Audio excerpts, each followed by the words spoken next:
So, I mean, I know that there's going to be people who disagree with me, and you know what?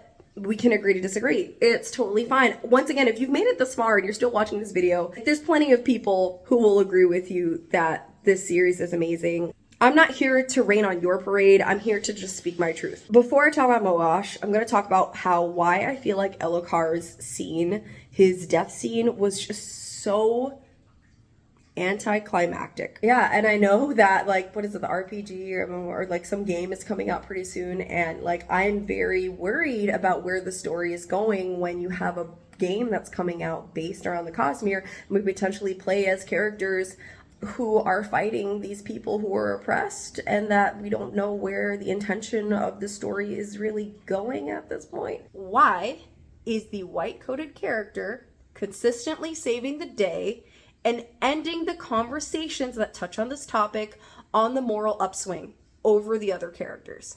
That is the point that I'm trying to make. I'm struggling here. This is why I needed to have this. I wanted to like talk to you about it because it's the only way that I can gather my thoughts. What's it making, Mr. Wonka? Mr. Wonka worked the factory. Change the world. Your imagination. It could change the world. Only go. You goo now. Go? Okay, so I'm trying to explain this to you as succinctly as possible, at least focusing on the parts that I really want to focus on. Because it's book 3, right? And you haven't read this. I haven't read anything. Okay, awesome. So, here's what's going on. This one's really focusing on Dalinar more than anybody else. Dalinar is the guy who is like, doesn't want to be king, but his like nephew is king because his brother took the throne and Dalinar helped him get the throne because years ago they decided to like have a little coup and think that everyone should rule under, I guess, a monarchy.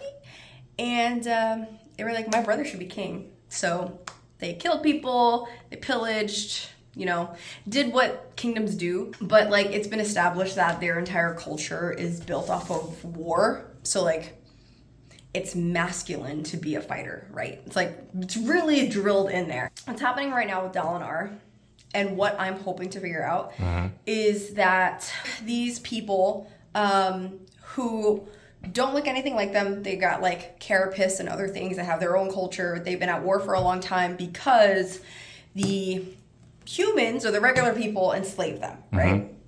Okay, now there's something that's kind of happened where individuals who were subject to slavery got something called dull form.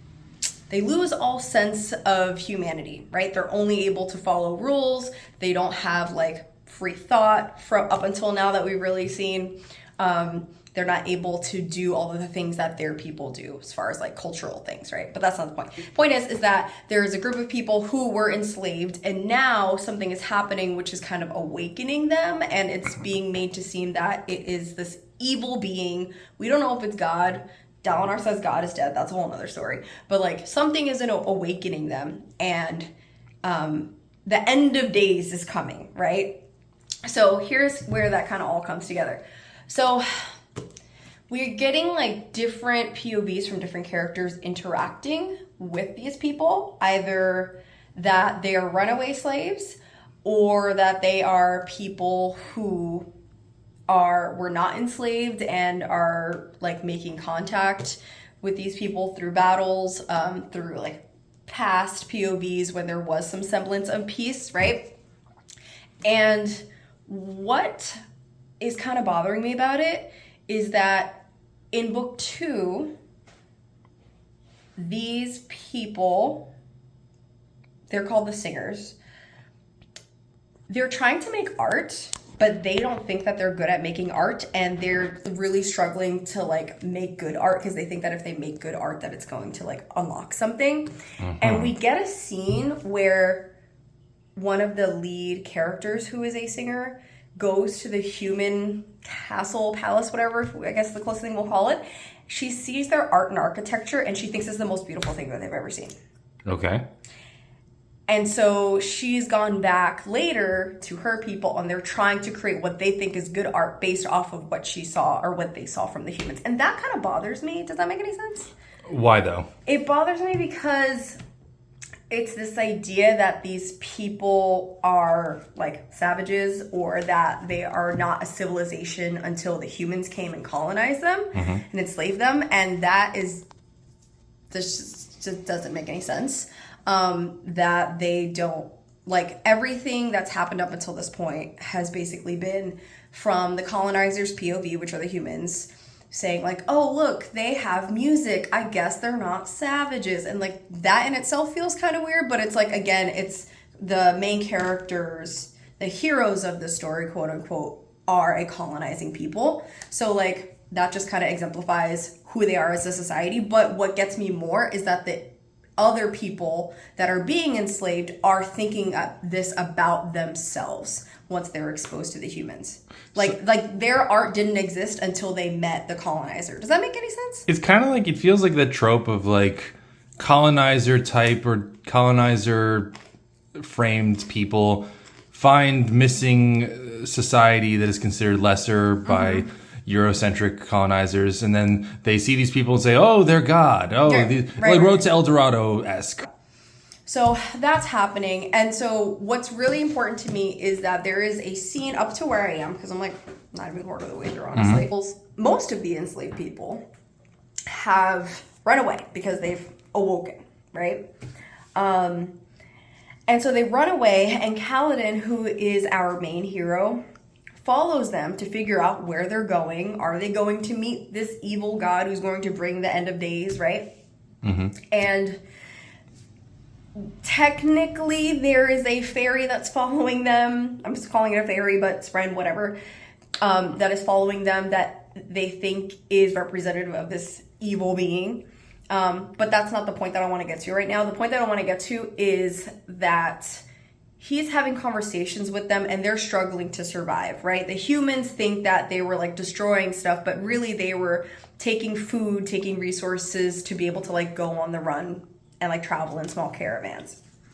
And Kaladin comes in and he teaches them how to like till the wheat, I guess, for lack of a better euphemism, how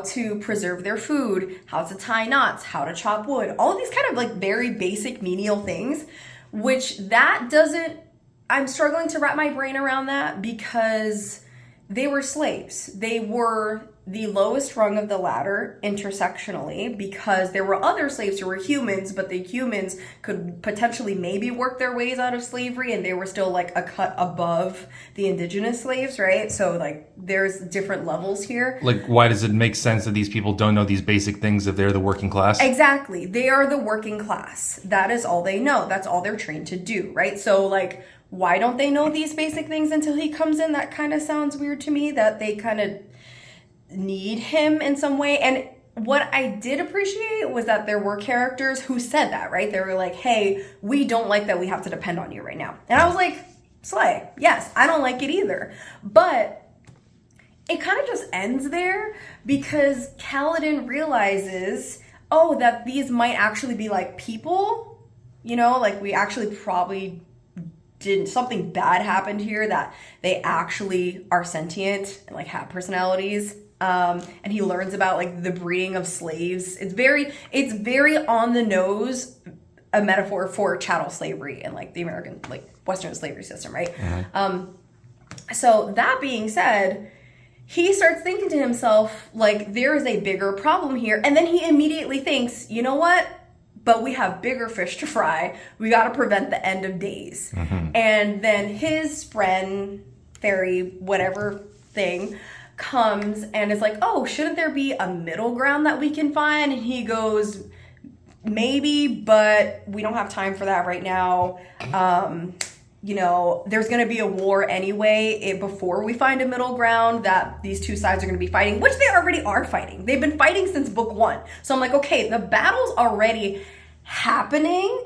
Sure, the humans want to pretend it's about something else, kind of like the assassination of Franz Ferdinand, where they're like, oh, that's the triggering, inciting event of this war, but it's like, no. Well, it's the moment that kind of, it's the linchpin moment where everything else that's been building up to this moment. Right, yeah. right. So that happened, right?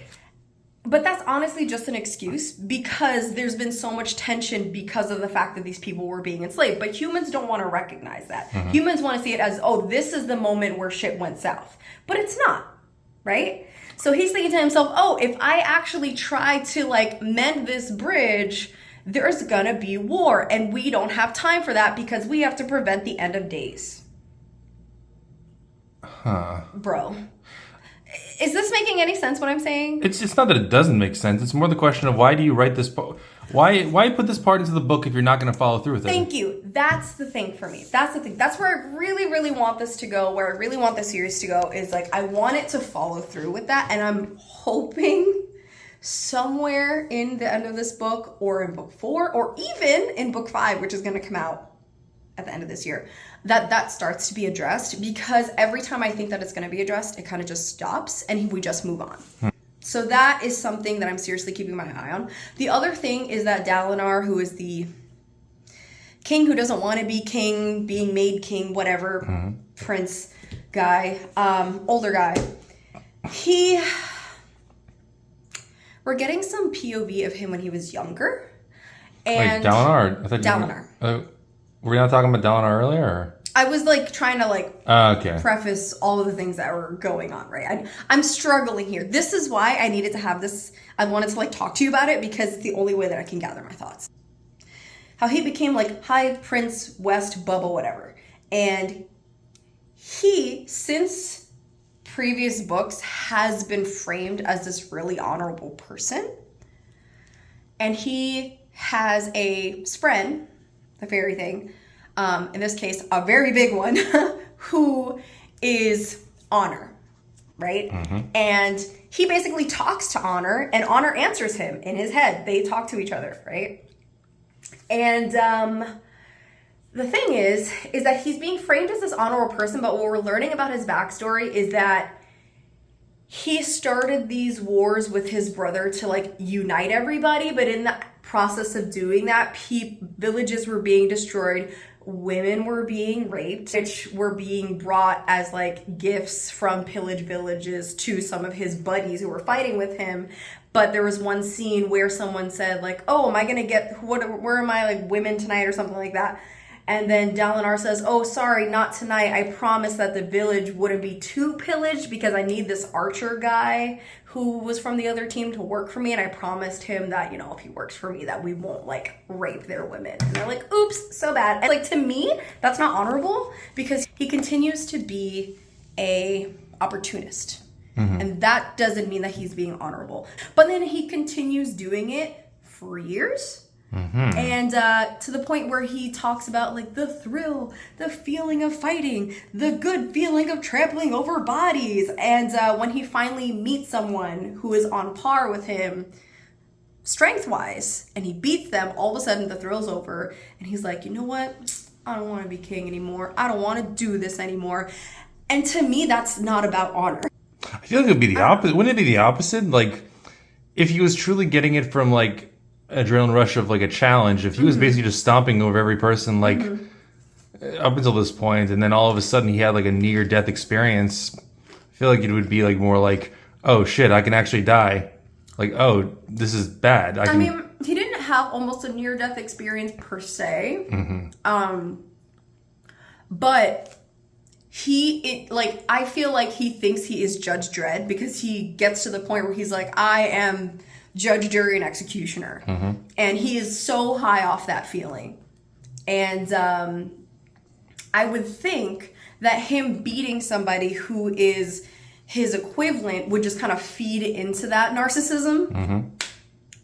But for some reason, he's having a revelation now, and I don't know where this is going to go with it, because to me, it felt out of left field. Like, I reread that page 5 times, and I was like, why? Why is he having a revelation right now?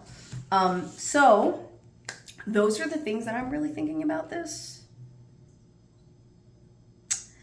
And I'm trying to maintain hope of where this is going. Because if it goes into the direction of not addressing any of the metaphors for like racism, westward expansion, the massacre of indigenous peoples, colonization, like all of these things, and it just becomes, oh, well, they have to get along now because they have an evil that they both have to fight that's like mutually beneficial for them to team up. I'm gonna be very upset. I'm gonna be so upset. But that's where I hope it's not going. Mm-hmm. Any questions? Not really. This seems like a mess. Yeah, it's depends on who you ask. So I've heard. Yeah. Well, good luck with that. Thanks. Hey, clearly, can you see how long it's been since I've updated you? I am like 150 pages from the end, I think, and all of these tabs are just random thoughts. I have no system to these tabs. It's literally like I started with the yellow, ran out of yellow, moved into orange, and I have a few thoughts that I want to share with you, but I'm not going to go as in depth as like the 3.5 hour live show that we did last week. So if you want to go see that, go here. Part of the reason why I think I'm ultimately going to rate this slightly higher than Words of Radiance, by slightly, I feel like maybe it's going to be a 2-star. I don't know. Is because all of the things that I kind of really took issue with in books 1 and 2 are mentioned in Oathbringer, right? They're brought to the forefront of the conversation, which makes me think that Brandon Sanderson is conscious of the comparisons to like real life situations of genocide and oppression and like minority groups being treated a certain way, right? Like he's pulling inspiration from real life situations, but it's like it's mentioned and then it just kind of goes away, right? Like we get 1 or 2 paragraphs, maybe at most a page, but like when I tell you that there was a scene where we had like almost 4 pages of Navani describing the way that all of the important people from the different parts of Roshar sat together and what kind of chairs they used, but like we got a scene where Dalinar and Jasna and Kaladin were kind of talking about like, what do we do now that some people are starting to acknowledge that the Parshmen actually weren't dumb, that these are people, that they need to be looked at people, like, do they deserve rights? What do we do about this? And like it gets like a half a page discussion in which Jasna suggests genocide and Kaladin's like no, and then Dalinar kind of shuts down the conversation because they have other bigger fish to fry, and that's just where it ends, right? And that's what keeps making me so upset is like, oh, okay, Sanderson acknowledged that this is the issue. This is what he wrote. What are we going to do with it? And then it just stops and it's like, no, please keep going. I don't know what's going to happen with that. Like, I don't know if it's going to come back, but if I remember correctly from last time I read Rhythm of War, none of that is mentioned. So why write a book about these things and have us follow the oppressor if you're not really going to talk about it? Like, yeah, we're getting interludes and some POVs from some of the singers, but like, it's not enough. It's not enough for me, right? If you're going to write a story about the oppression of Indigenous people, do your research. The sun is following me. I'm moving. Like one thing that really like irks my nerves is that like all these discussions around art, right? And there is a thing in history in which the art of Indigenous peoples was not seen as valid art, because to be able to create art is a form of like a higher cognitive expression. It's like the product of culture, right? And so what's happening here is that everybody is putting the Alethi art on this pinnacle. Not only are our main characters doing that, but like, I think it's Venli, and Eshonai, I think at some point does this, but like multiple characters from different places are trying to talk about Alethi art as in like it is the pinnacle, and that the singers or the listeners, they are trying to make art that is on par with what they've seen.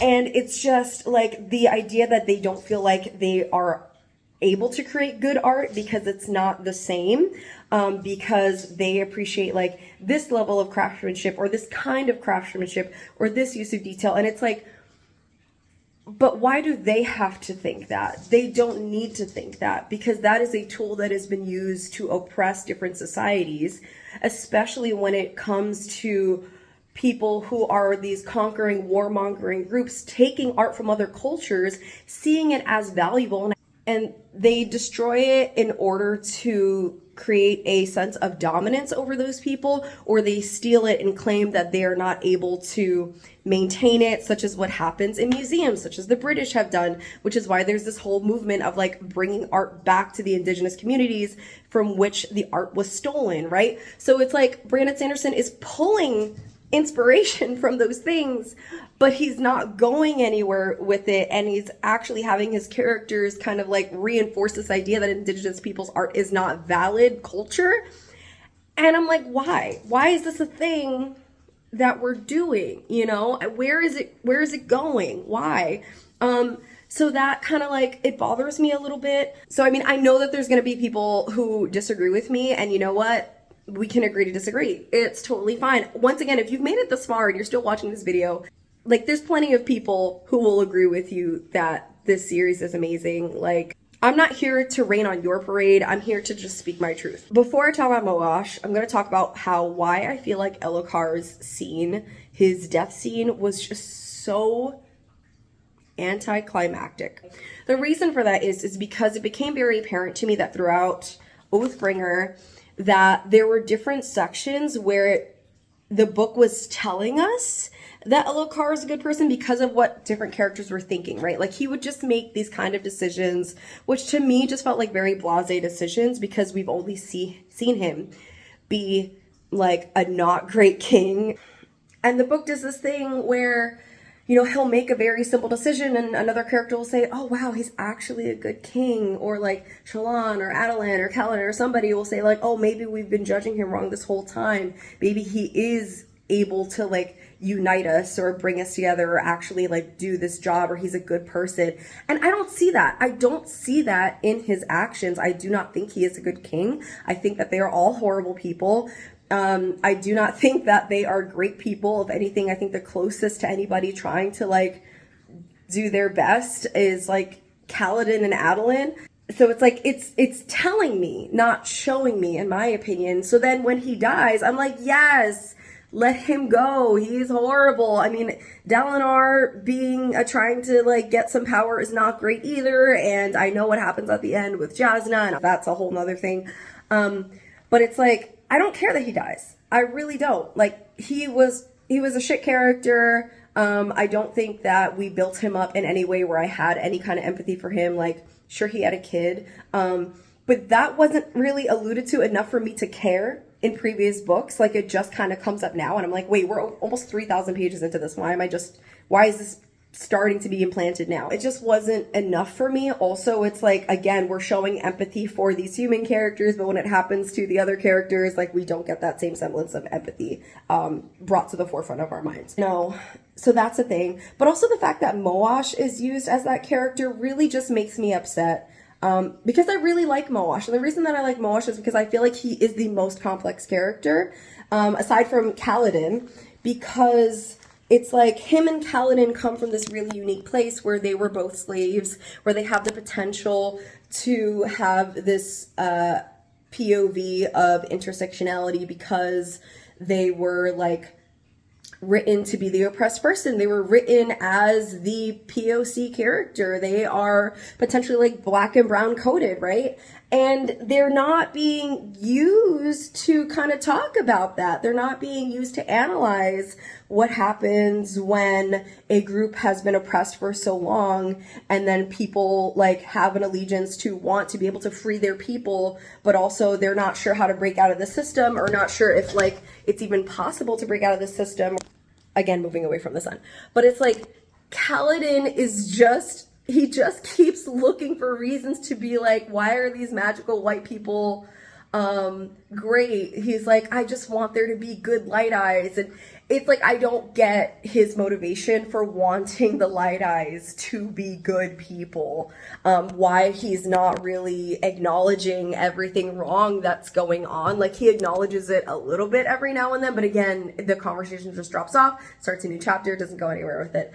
And the fact that we do get Moash kind of interacting with the Parshmen more and interacting with like the listeners and really seeing like the levels as to what generations of slavery and chattel slavery does, for him to be the character that becomes Kaladin's enemy, kills Elokar. And I don't think it was necessary. I don't think it was a good use of his character, making his character solely motivated by what Elokar did to his family and wanting to get vengeance against Elokar feels like a very narrow view. Why things in history like the civil rights movement happen, because it's not just an individual person, it's an entire system that needs to go through upheaval, address the horrible history to acknowledge and create space for those people. It's like, I don't know that Sanderson is doing this in a way that brings any of these characters and what they've been through any kind of justice. Yeah, and I know that, like, what is it, the RPG or like some game is coming out pretty soon, and like I'm very worried about where the story is going when you have a game that's coming out based around the Cosmere, and we potentially play as characters who are fighting these people who are oppressed, and that we don't know where the intention of the story is really going at this point, because it's becoming more and more focused on the magic and less about the genocide. Yeah, so there's those thoughts. And then I'm just, like, there's so much more I could talk about this. Again, we did like a 3.5 hour review of this. I guess the only other thing I'm going to mention at this moment is that I just can't stand Dalinar. So we finally got the reveal of like the thrill, and that it wasn't really him doing all of these things, that he had this motivation of the thrill being in him, pushing him to do these horrible things.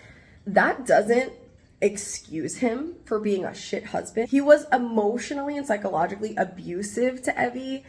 I don't think that the culture of the Alethi being this very unemotive people excuses anything, because he did it for Navani. He did be a better husband, or just like partner, more communicative, more emotional. He did those things for the woman that he wanted, right? And it's like, yes, he knew that he was getting into an arranged marriage, but that doesn't mean that he could like not work towards something with her. That doesn't mean he got to talk to her the way that he did. That doesn't mean he got to neglect her the way that he did. When she gave birth to her, to his sons, and like he showed no emotion towards her, I was so upset. I was like, what is wrong with you?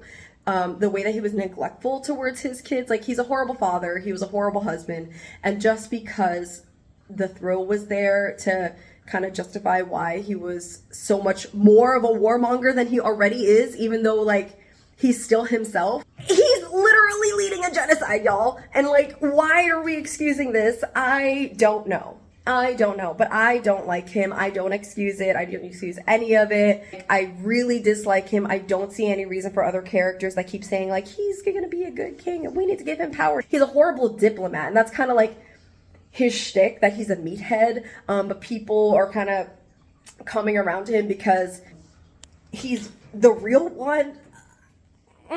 No, but I mean, that goes back to the whole thing that this entire society's like differentiation between what is feminine and what is a masculine characteristic, or like career path, or like skill set, is just so flawed. But I don't even want to get into that. It's just, I don't think that he has been set up to be anyone that I would root for. But again, those are my opinions, and if you don't like it, thanks for being civil. Appreciate that. I'm just gonna go for it. I'm just gonna record my closing thoughts, because I've been sitting on this for a month and I just mulling it around in my head, like, how am I going to explain this? But I've come to the realization that no matter what I do, no matter how I say this, someone's gonna get offended, and there's someone who's going to take what I'm gonna say out of context. And you know what? Screw it. There's a couple scenes that I want to illustrate before I make my point, okay?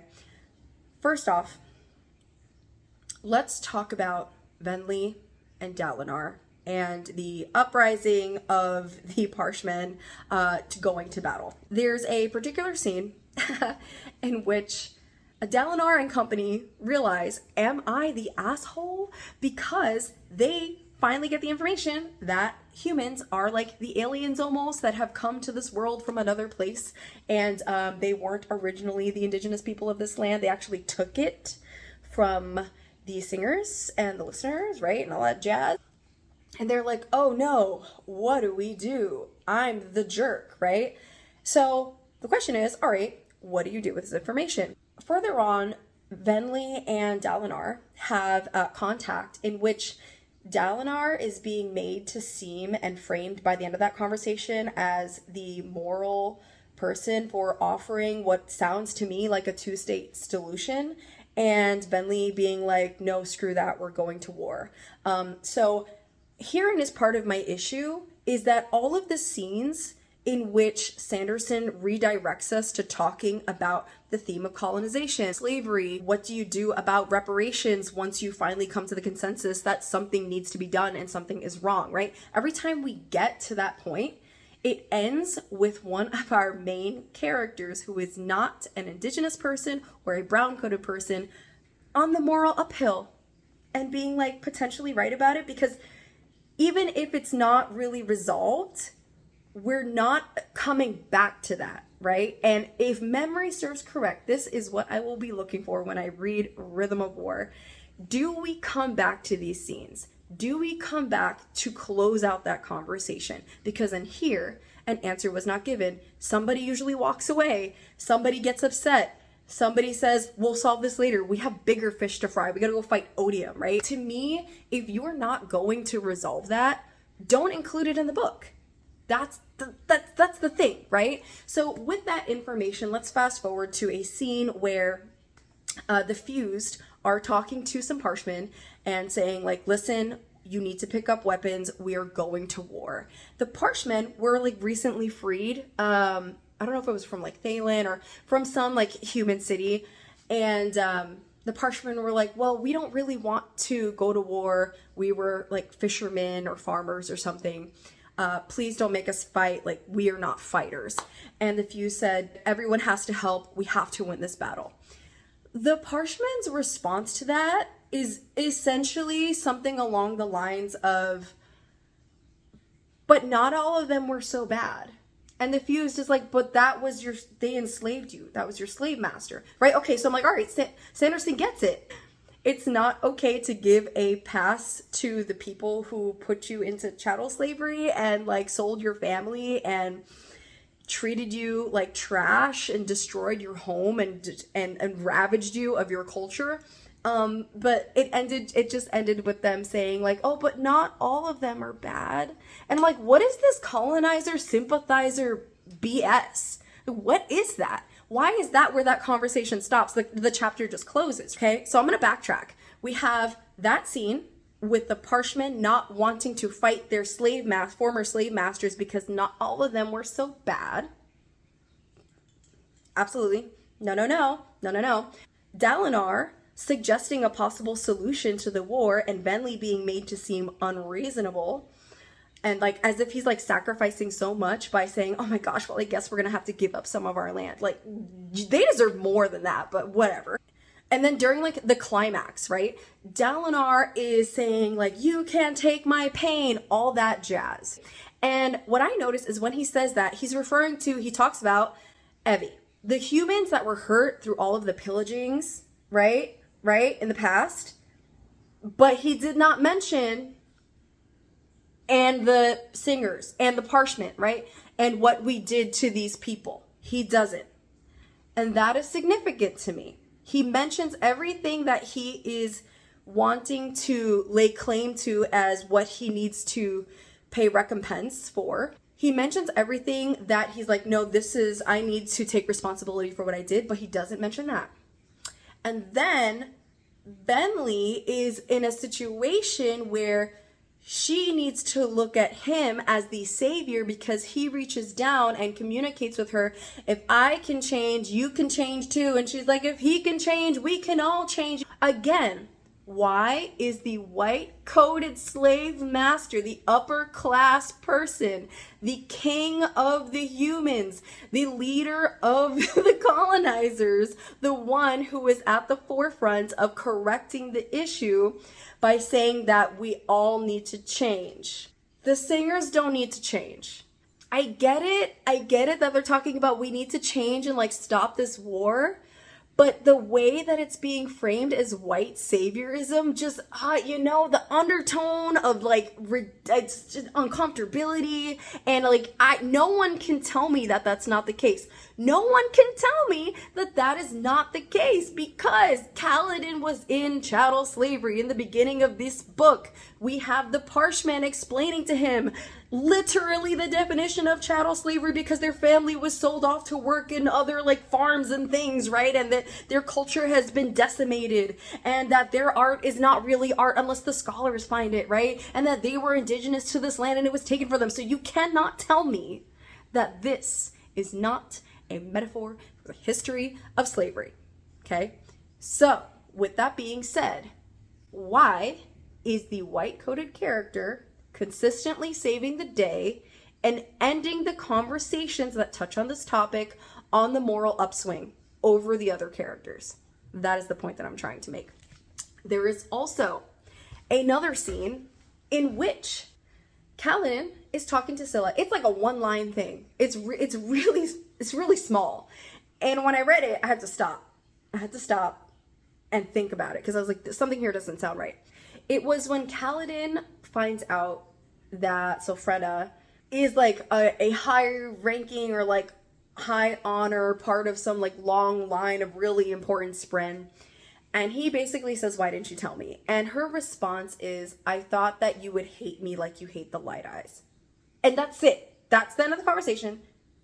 There is no response. There is no, we'll come back to like nothing. What I really don't like about that, to me it reads like white guilt, right? To me it reads like Sophrena is a white person talking to a brown person and being like, I didn't tell you that I was wealthy and that I had influence and that my family is like the president of this country because I thought you would hate me because you've been oppressed. And like, we're not going to talk about that. We're not going to talk about that, right? We're not. I mean, what can I expect after the chasm scene in which Kaladin, who is, literally brown coated, is told by Shallan that he just needs to like get over his depression. You know, he was only a slave. It's nothing wrong with that. But that's for another video. If you want to hear me talk about that, go watch this video. And I will never probably forgive Sanderson for doing Moash so dirty, because making his narrative something about a personal vendetta when it was very clearly set up to be so much more, rather for it to be a potential revolution against the Light Eyes who have imposed this classism which led to the killing of his family. It's cheapened by making it a personal vendetta. And that was such a waste of character. And to continually villainize the brown-coated characters, it's like, you didn't need to write it like that. You didn't need to.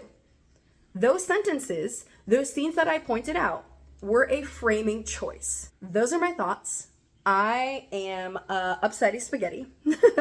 And I am fueled with fire to finish this series and potentially never pick up anything by Brandon Sanderson again. I will say this in every video, my caveat being that I loved Mistborn. I loved it. It has problems, but I loved it. And you know what? I think after another series, I'm just going to let that nostalgia. If you like this video, please subscribe. If you hate this video, please unsubscribe. I post videos whenever I feel like it. Talk to you later. Bye. What's it making, Mr. Wonka? Mr. Wonka worked the factory. In your wildest dreams, you could not imagine.